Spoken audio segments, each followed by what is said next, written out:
Hi అండి, అందరికీ నమస్కారం. నేను మీ వేణుగోపాల్ రెడ్డి ఫ్రమ్ జోష్ ఇన్నోవేషన్స్ ప్రైవేట్ లిమిటెడ్, జోష్ ఇన్స్టిట్యూట్ ఆఫ్ ఫారెన్ లాంగ్వేజెస్, జోష్ ఓవర్సీస్ కన్సల్టెన్సీ సంయుక్తంగా విద్యార్థులకు అవసరమైనటువంటి అనేక వీడియోస్ మనం చేస్తూ ఉన్నాం. దాదాపు 2 నెలల నుంచి యునైటెడ్ స్టేట్స్ ఆఫ్ అమెరికా యుఎస్ఏలో జరుగుతున్నటువంటి H1B వీసాల ఇష్యూ కొంచెం సద్దుమణిగింది. అట్లా వాళ్ళు ఏదో కొంచెం అటు ఇటు ఉన్నారనగానే ఇప్పుడు మరొక కొత్త ఇష్యూ అక్కడ రావడం జరిగింది. ఈ ఇష్యూ పేరే ఓపీటీ. ఓపీటీ అంటే ఏంటంటే ఆప్షనల్ ప్రాక్టికల్ ట్రైనింగ్ ప్రోగ్రామ్ అనమాట. సో ఇది ఇంటర్నేషనల్ స్టూడెంట్స్ ఎవరైతే అక్కడ చదువుతుంటారో వాళ్ళకి హెల్ప్ చేయడం కోసము ఈ యొక్క ప్రోగ్రామ్ అనేది నిర్దేశించబడింది అనమాట.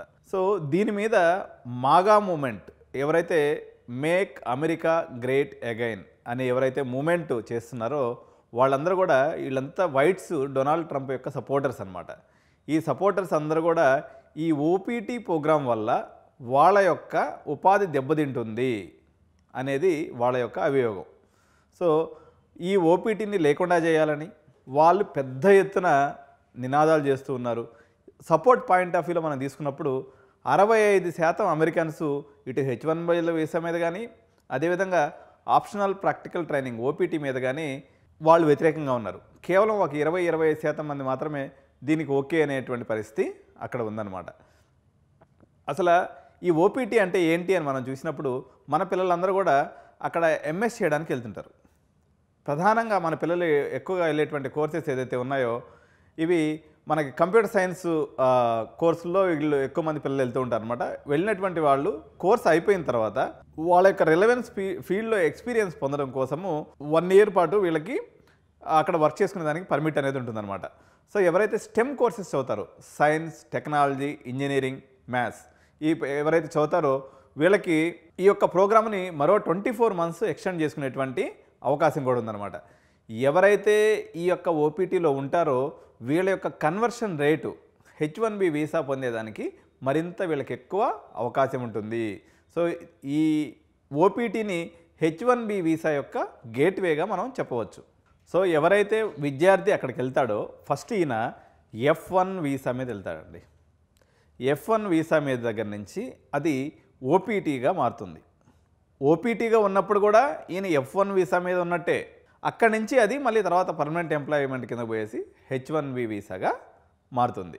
ఈ విధానంలో ప్రధానంగా లబ్ధిదారులు ఎవరు అంటే పర్టికులర్గా ఇండియన్ స్టూడెంట్స్ అండి. ఎందుకంటే 4 లక్షల వాళ్ళకి ఓపీటీలు కానీ అయితే 4 లక్షల మంది మన పిల్లలు వెళ్తే ఇంచుమించు 1,00,000 మంది మన పిల్లలు ఓపీటీకి అప్లై చేశారనమాట.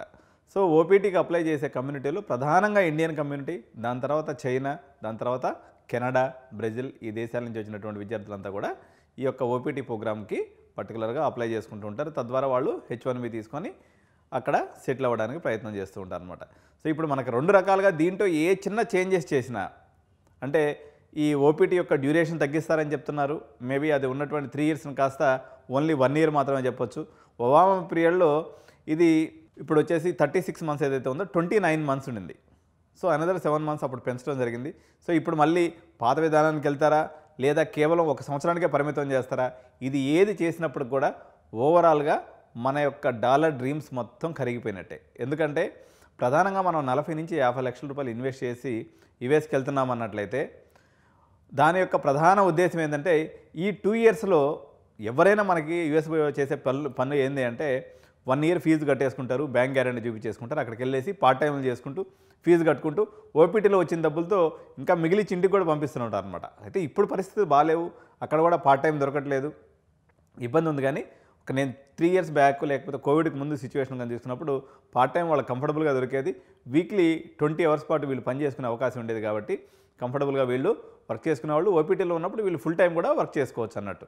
సో ఈ మొత్తం ఈ యొక్క వీసాలకు సంబంధించి F1 వీసా అనుకోండి, లేకపోతే ఓపీటీ కానివ్వండి, లేకపోతే H1B వీసాలకు సంబంధించినటువంటి యుఎస్లో దీన్ని ఏదైతే డిపార్ట్మెంట్ చూస్తుందో వీళ్ళని United states citizenship and immigration services అని అంటారు. దీన్నే షార్ట్ ఫామ్లో USCIS అనే పదంతో పిలుస్తారండి. ఇది గుర్తుపెట్టుకోండి, USCIS. సో ఇది ఒక డెఫినేషన్ ఇస్తుందన్నమాట. అంటే ఎవరికి ఏ విధానాలు ఉండాలనేది, ఏ రకంగా ఇంటర్నేషనల్ విద్యార్థులకి ఎటువంటి వీసాలు ఇవ్వాలి, లేకపోతే వాళ్ళ వర్క్ పర్మిట్స్ ఎన్ని రోజులు ఉండాలి, ఇవన్నీ కూడా డిఫైన్ చేసేది ఈ యొక్క UCICS అనేటువంటి వ్యవస్థ అన్నమాట.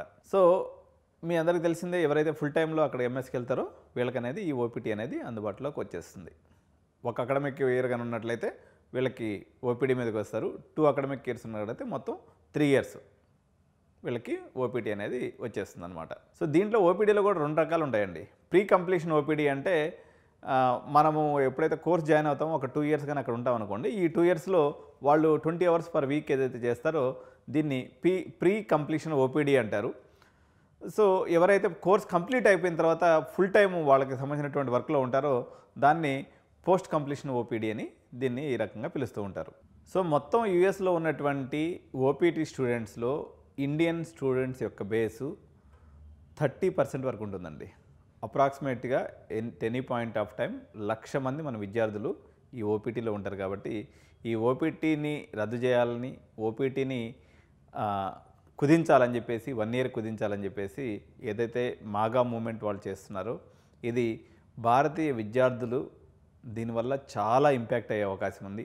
ఇప్పుడు ఇలాంటి డెసిషను కెనడా దేశం కూడా ఒకటి తీసుకొని వచ్చింది. ఏదైతే వాళ్ళకి పిఆర్ పర్మనెంట్ రెసిడెన్సీకి ఏదైతే అవసరమైనటువంటి ఎంప్లాయబిలిటీ పాయింట్స్ ఉన్నాయో వాటిని వెత్తేసింది అనమాట. ఎందుకంటే అక్కడ ఎవరైతే జస్టిన్ ట్రూడో సర్కార్ ఉందో వాళ్ళకి నెక్స్ట్ ఇయర్ సెప్టెంబర్లో వాళ్ళకి ఎలక్షన్స్ ఉన్నాయి.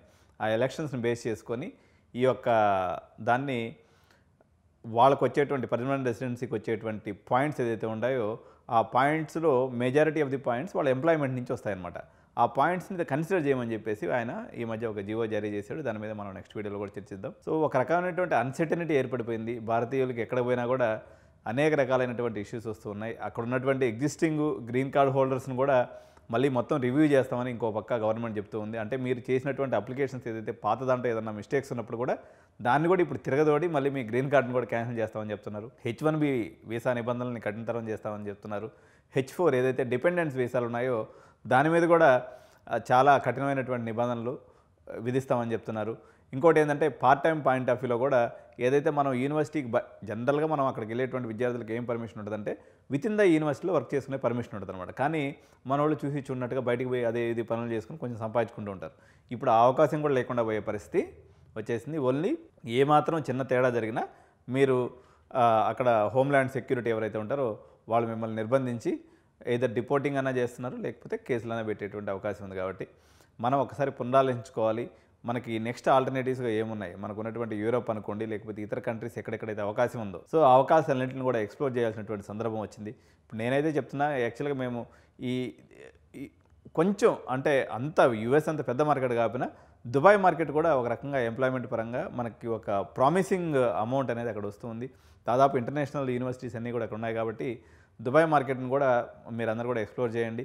సో యూకేలో సిచ్యువేషన్ ఉంది, కానీ యూకే యొక్క కాస్ట్ అనేది చాలా ఎక్కువ ఉంది. మనకి పోస్ట్ కంప్లీషన్ ఆఫ్ అయిపోయిన తర్వాత, స్టడీ అయిపోయిన తర్వాత జాబ్ మార్కెట్ అనేది బాగా డల్గా ఉందట. సో ఆస్ట్రేలియా, కెనడాల పరిస్థితి అయితే మనం వద్దనే రకంగానే వాళ్ళ పరిస్థితి ఉంది. అక్కడ వాళ్ళకి ఏంటంటే హౌసింగ్ క్రంచ్ వచ్చేసింది అనమాట. ఈ మైగ్రెంట్స్ అంతా రావడం వల్ల వాళ్ళకు ఉండడానికి ఇల్లు లేకుండా పోయినటువంటి పరిస్థితి వచ్చేసింది అక్కడ.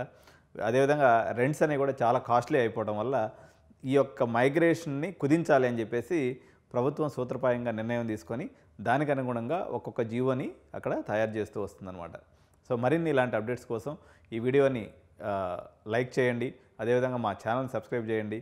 మీ స్నేహితులందరూ కూడా ఈ విషయాన్ని ఫార్వర్డ్ చేయండి. Thank you so much. Bye bye.